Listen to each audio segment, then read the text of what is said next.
नमस्कार, मी भीमराव कडाळे पाटील बीकेपी मराठीमध्ये आपलं सर्वांचं स्वागत. आज नवीन दिवस, नवीन विषय, नवीन दिवसाची नवीन अशी चर्चा. आज चर्चा घेऊन आलोय म्हणजे बघा, इंदापूर, बारामती आणि दौंड हे 3 तालुके आज कडकडीत बंद ठेवण्यात आलेले आहे हिंदुत्ववादी संघटनेकडनं. म्हणजे जसं बजरंग दल असेल, विश्व हिंदू परिषद, भारतीय जनता पक्ष या पक्षांनी बंद ठेवलेला आहे. त्याचं कारण सुद्धा तसंच आहे की मुस्लिम मुलानं हिंदू मुलीवरती प्रेम केलं आणि दोघं पळून गेले. परंतु त्याचा बनाव केला गेला की डोळ्यामध्ये मिरची पूड टाकली, जबरदस्तीनं अपहरण केलं गेलं. हे सोशल मीडियावरती फार फास्ट व्हायरल झालं. देशभर त्याची बातमी झाली. पोलीस सुद्धा जागे झाले. पोलिसांनी तपास सुरू केला. त्यानंतर अचानक मुलगी समोर आली आणि तिनं सांगितलं की माझं त्या मी वैष्णवी राजा आठवले. मी जाहीर शेख यांच्यासोबत 9 वर्षापासून प्रेम संबंधात आहे. तर काल झालेल्या प्रकरणात माझ्यावरती कोणतीही जबरदस्ती केली नाही. मी माझ्या स्वतःच्या मर्जीने आली. माझ्यावरती अपहरण झाले नाही किंवा चटणी वगैरे टाकण्यात आली नाही. तर राजकीय माणसाने त्यांच्या स्वतः राजकीय लोकांनी टोळ्या बाजून घेऊन गेले आणि मी माझ्या मर्जीने आले. मुलावरती प्रेम आहे. त्यानंतर तिनं पोलीस स्टेशन मध्ये ॲफिडेविट करून दिलं 500 रुपयाच्या स्टॅम्पवरती की माझं त्याच्यावरती प्रेम आहे. पोलीस स्टेशनला रात्रीचं 1:30 वाजता हजर झाले तो मुलगा आणि मुलगी. कोर्टामध्ये जबाब दिला गेला तिचा. आता त्यानंतर तिला बाल सुधारगृहात पाठवलं, महिला सुधारगृह असतं त्याच्यामध्ये पाठवलं गेलेलं आहे. तरी सुद्धा हिंदुत्ववादी संघटनेचा आक्रमक पवित्र आहे. गोपीचंद पडळकर, संग्राम जगताप, म्हणजे भारतीय जनता पक्ष. आता हे भाजप पुरस्कृत कसं आहे, जातीवादाला खतपाणी घालण्याचं काम हे आपण अनेक वेळा पाहिलेलं आहे की अशाच घटनांना दुजोरा दिला जातो, म्हणजे विकास बाजूला ठेवायला गेला जातो आणि या गोष्टींना मात्र फार हवा दिली जाते. तर हे सगळं प्रेम प्रकरण निघाल्यानंतर सुद्धा त्या मुलावर फोस्को करा, त्याला मोका लावा वगैरे वगैरे अशा काही निवेदनामध्ये बाबी आहेत आणि त्याच्या आधारे आज बारामती, इंदापूर, दौंड, भिगवण हा सगळा परिसर बंद ठेवण्यात आलेला आहे. तर नेमकं हे प्रकरण कसं सुरू झालं आणि काय सुरू झालं, तर त्याच्याच विषयाची आज चर्चा घेऊन आलो. तर चला, सर्वप्रथम आपण जर चॅनल सबस्क्राईब केला नसेल तर चॅनल सबस्क्राईब करावा ही सर्वांना विनंती आणि चला चर्चेला सुरुवात करूया. ही घटना घडली 17 तारखेला. 21 वर्षाची तरुणी, तिचं भर दिवसा मंगळवारी अपहरण झालं. तिचं 2 दिवसावरती लग्न होतं आणि लग्नाची खरेदी करण्यासाठी ती बाजारात गेली असता आरोपीनं तिचं अपहरण केलं आणि त्यानंतर तो श्रीगोंदा, अहिल्यानगर, शिक्रापूर, पुणे, सासवड असा प्रवास त्याने, महाबळेश्वर वगैरे वगैरे असा प्रवास केला आणि त्यानंतर तो बारामती शहर पोलीस स्टेशनला हजर झाला. आता त्याचा मेडिकल रिपोर्ट केला वगैरे वगैरे पोलिसांनी सगळं केलं. आता या दरम्यान पोलिसांनी ज्याला अटक केली तो जहीर हारून शेख आणि त्याचा भाऊ आयान हारून शेख, राहणार शेख वस्ती, स्वामी चिंचोली, तालुका दौंड, जिल्हा पुणे. म्हणजे या ठिकाणचं हे प्रकरण आहे. म्हणजे मुलगी ही मामाकडे शाळा शिकायला होती आणि ह्याच्यामध्ये आता दौंड तालुक्याचे आमदार राहुल कुल यांनी या मुलाला पाठबळ दिलं होतं असं सुद्धा आता आरोप प्रत्यारोप करण्यात आलेला आहे. परंतु राहुल कुल हे भारतीय जनता पक्षाचेच आमदार आहेत आणि गोपीचंद पडळकर भारतीय जनता पक्षाचं आणि संग्राम जगताप भारतीय जनता पक्षाचं आणि आंदोलन करणारे कार्यकर्ते भारतीय जनता पक्षाचे, गाव बंद ठेवणारे माणसं भारतीय जनता पक्षाची, म्हणजे सगळे भाजपचीच लोक आहेत ते. तर हा प्रकार घडला आणि त्या प्रकरणाची फिर्याद देताना मात्र फिर्याद त्याची वेगळ्या पद्धतीनं देण्यात आली की मुस्लिम मुलानं एक गाडी आणून जबरदस्तीनं डोळ्यात आईच्या आणि भावाच्या मिरची पूड टाकून त्या मुलीला पळवून नेलं, अपहरण केलं, अशा पद्धतीची तक्रार दाखल झाली. त्यानंतर तिच्या गळ्यात, आईच्या भावाच्या गळ्यातली साखळी, सोनं नाणं हिसकावून पळून गेले. अशा पद्धतीचे सुद्धा 8, 9, 10 गुन्हे त्या मुलावरती दाखल करण्यात आले. त्यानं तिला टेम्पोमधून पळवून नेलं असं सुद्धा त्या फिर्यादीमध्ये म्हटलं. पोलिसांनी तपास सुरू केला. तपास सुरू केल्यानंतर ज्यावेळेस मिरची पूड डोळ्यात टाकल्याचं वगैरे ते फिर्यादीमध्ये सांगितलं गेलं, फॉरेन्सिकचा पोलिसांचा जो रिपोर्ट असतो त्याच्यामध्ये असं आढळून आलं पोलिसांना की ह्याच्यामध्ये मिरची पूड डोळ्यात टाकली गेलेली नाही. त्यावरून पोलिसांना संशय आला. संशय आल्यानंतर पोलिसांनी सुद्धा तपास सुरू केला. त्या आरोपीशी जहीर शेख, हारून शेख, आयान शेख यांच्याशी पोलिसांचा सुद्धा संपर्क झाला आणि हे सगळं प्रकरण प्रेम प्रकरणातून घडलं, पोलिसांच्या निदर्शनास आलं. त्यानंतर मुलीनं स्वतः पुढं होऊन व्हिडिओ बनवला तिनं की मी माझ्या स्वतःच्या मर्जीनं त्या मुलासोबत पळून आलेली आहे, अशा पद्धतीचा तिनं एक व्हिडिओ बनवला आणि तो व्हिडिओ मात्र सोशल मीडियावरती व्हायरल झाला. तर तो व्हिडिओ सुद्धा आपल्याकडे आहे. मी वैष्णवी राजा मी जाहीर शेख यांच्यासोबत 9 वर्षापासून प्रेम संबंधात आहे. तर काल झालेल्या प्रकरणात माझ्यावरती कोणतीही जबरदस्ती केली नाही. मी माझ्या स्वतःच्या मर्जीने आले. माझ्यावरती कुणाला पुनरावृत्ती झाली नाही किंवा चिटणी वगैरे टाकण्यात आली नाही. तर राजकीय माणसाने किंवा त्यांच्या संपर्क राजकीय प्रकारे पुराव्यापासून घेऊन गेले आणि मी माझ्या मर्जीने आले.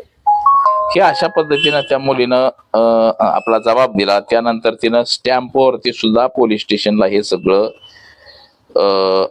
दिलं, स्टॅम्प पेपरवरती पोलिसांना दिलं की बाबा माझ्यावरती जबरदस्ती झालेली नाही. त्याचबरोबर बघा, हिंदुत्ववादी संघटनेनं पुन्हा आंदोलनाचा पवित्रा घेतला. आता तो सुद्धा आपल्याकडं व्हिडिओ आहे. हिंदुत्ववादी संघटनेने जे आंदोलन केली पोलीस स्टेशनला, हा त्या प्रकरणाचा व्हिडिओ. हा बिगवन पोलीस स्टेशनच्या समोरचं हा गोंधळ आणि हे केलेलं आंदोलन, अशा पद्धतीचं आंदोलन केलं गेलं. त्यानंतर मात्र ती मुलगी स्वतःहून रात्री 1:30 वाजता पोलीस स्टेशनला तो मुलगा आणि मुलगी स्वतःहून हजर झाले आणि पुन्हा तिथं पोलिसांनी त्यांचा जबाब घेतला की तुला खरंच पळवून नेलंय का, तू स्वतःच्या मर्जीनं गेले. आता तिथं तिनं जबाब दिला सगळा की मी स्वतःच्या मर्जीनं ह्या माणसासोबत गेले. त्यानंतर तिला पोलिसांनी कोर्टात हजर केलं.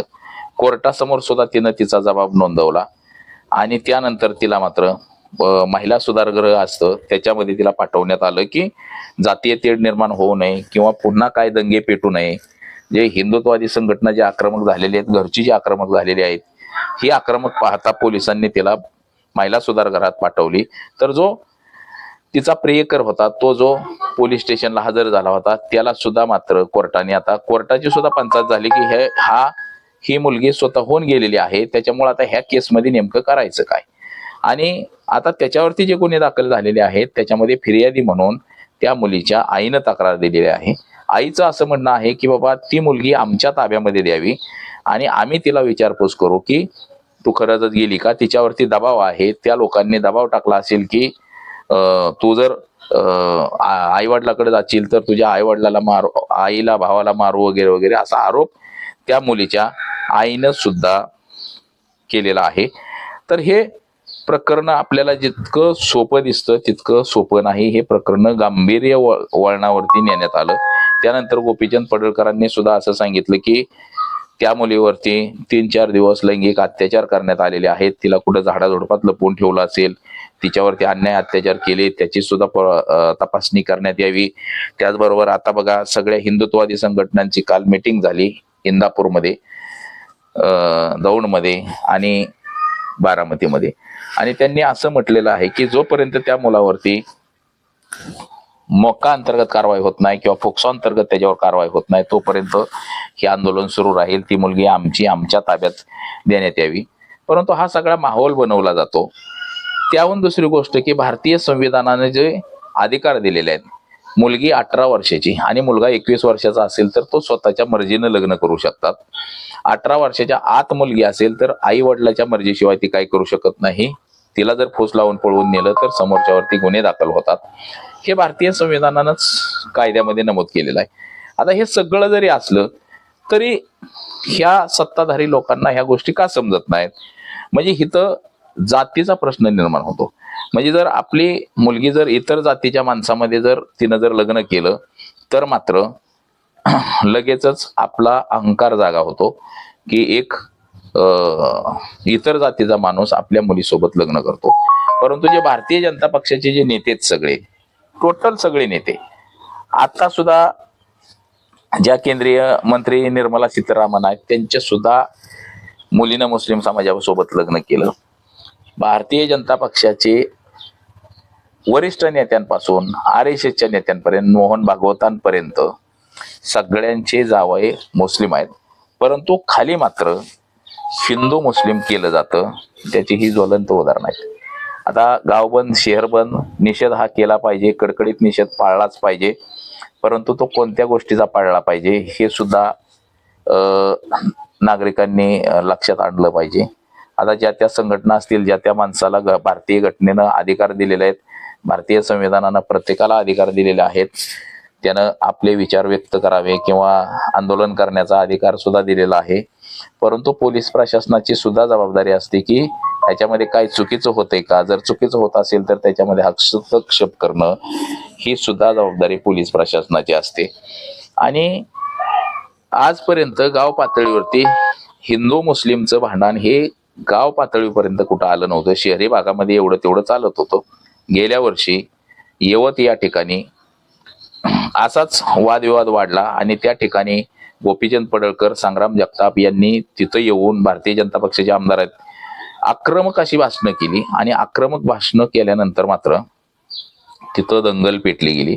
आता अशीच काहीशी परिस्थिती इंदापूर तालुक्यामध्ये सुद्धा उद्भवलेली आहे की ज्या गोष्टी नको त्या गोष्टी विनाकारण वाढवण्याचं काम हे सध्याच्या परिस्थितीमध्ये आता भाजपकडून सुरू आहे असं आपल्याला दिसते. आता हे सगळे व्हिडिओ आहेत आपल्याकडं आणि त्या मुलीनं सुद्धा सांगितलेलं आहे.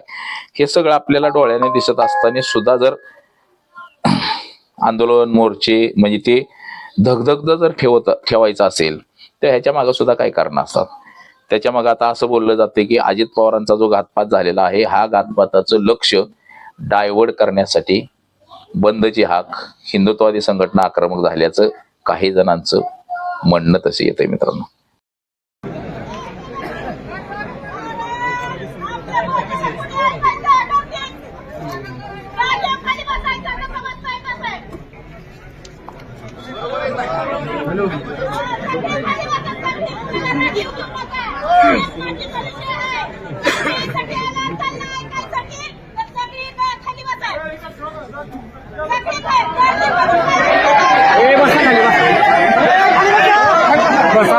त्यांचं म्हणणं काय येते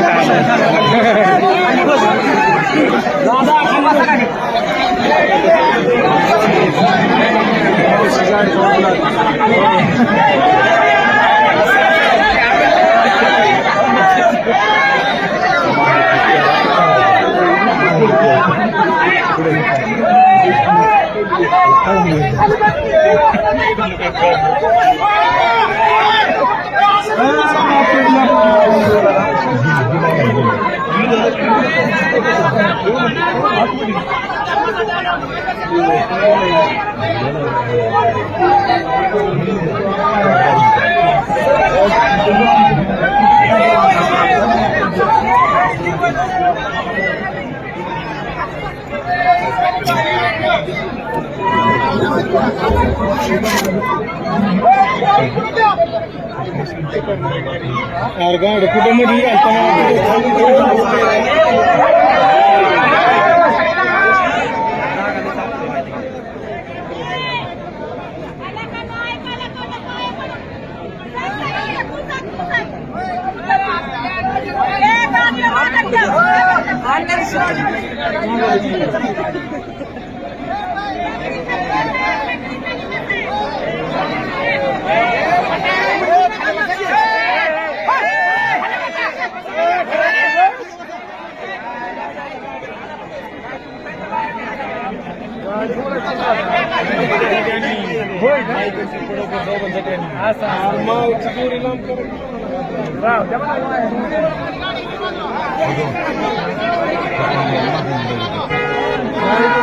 गाडी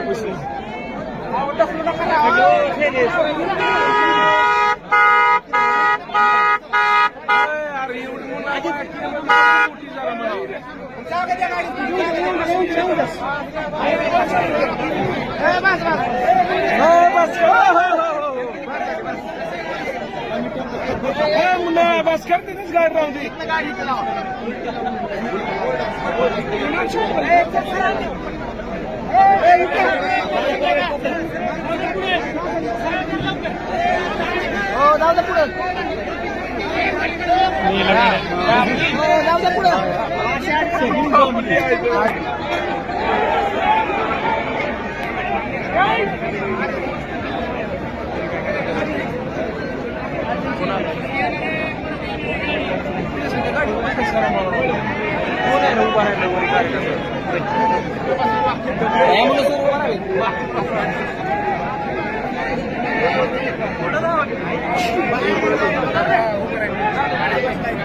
तर बघा आज एवढंच. माझा सहकारी कॅमेरामन अनिकेत सह मी भीमराव कळळे पाटील, BKP मराठी, इंदापूर, पुणे.